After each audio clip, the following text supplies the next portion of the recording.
It started, with just some decline with memory and noticing that they weren't doing as much as they used to do, not eating as well. And then when it became evident that they were going to, that they were moving into the last few months, probably last 6 months of their life, we asked for a referral to hospice. I knew I was going to stick with VNA because the skilled nursing service had gone very well, and it was an organization that had a great reputation in the community for a very long time.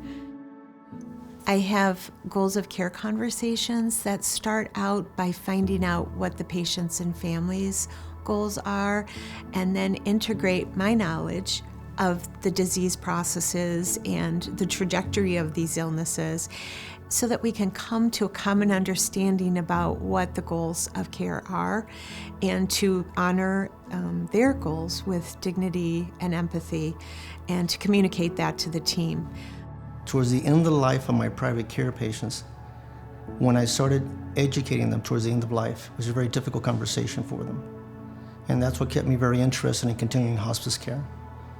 Helping them, the family members with the emotional stress they go through, knowing that their family members are going to pass away. Well, as medical director of the VNA Hospice, I'm involved in care coordination, care planning, ethics, decision making, but it's always a team approach. We're truly available for them 24/7. There's always a nurse on 24/7. I'm on 24/7. Actually, hospice and palliative care overlap.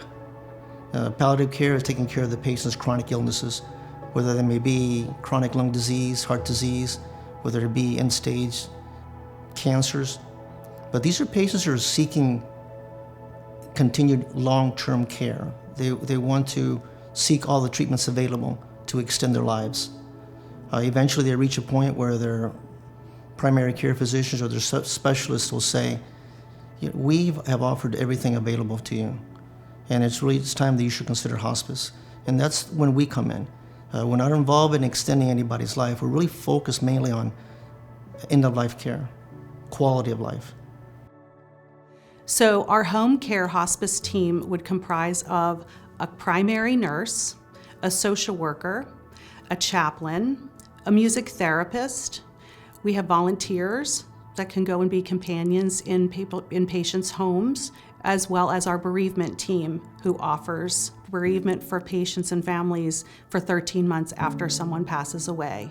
At the VNA Hospice, we can offer our hospice services wherever the patient might live, whether it's a skilled nursing center, an assisted living, or their home. As medical social worker on the hospice care team, we have a variety of different roles that we play, from providing therapeutic support and resources, financial resources in the community, care planning, working with the families through anticipatory grief. We're really there for the patient and the family and any caregivers who are involved in the patient's life to make sure that the patient's environment is kept as comfortable and calm as possible during that time. And I think one of the things that I've been most enlightened to is that death and the journey towards death doesn't have to be filled with grief and sorrow, that it can be really meaningful. So the grief work is incredibly meaningful.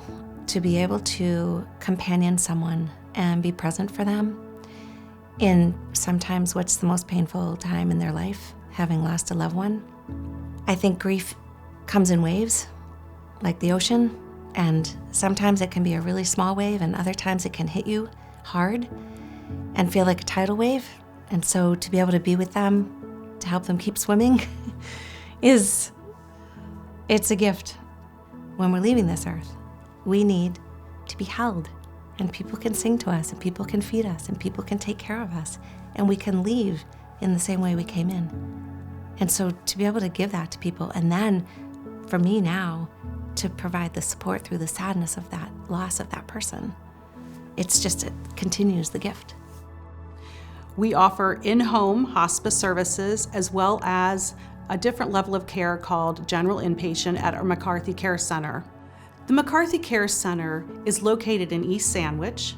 We have beautiful grounds here, including a gazebo and a wooded area in the back. I've learned that when patients and families come to us, Some patients don't have families, they're isolated, they're scared. The families are really exhausted from what they've gone through. I kind of take their burden off their shoulders, kind of relieve them from their duty of caring for their loved one.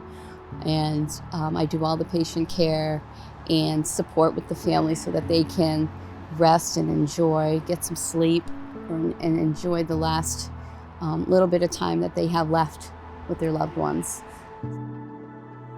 Our daughter was a patient with the VNA hospice.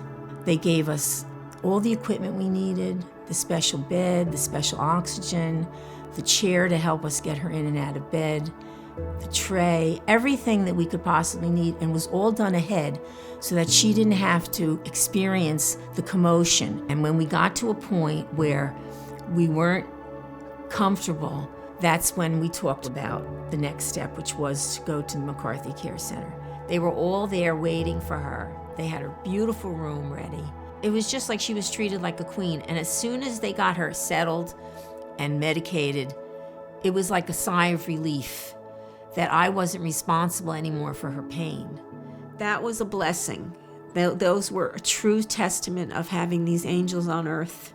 I think oftentimes people think of hospice care as a person who is dying. But hospice care, and if you ask any person who works in hospice care, they would say what I always say, which is people will die, but every day before that day, they're alive. So we care for the living who are experiencing the impact of serious illness.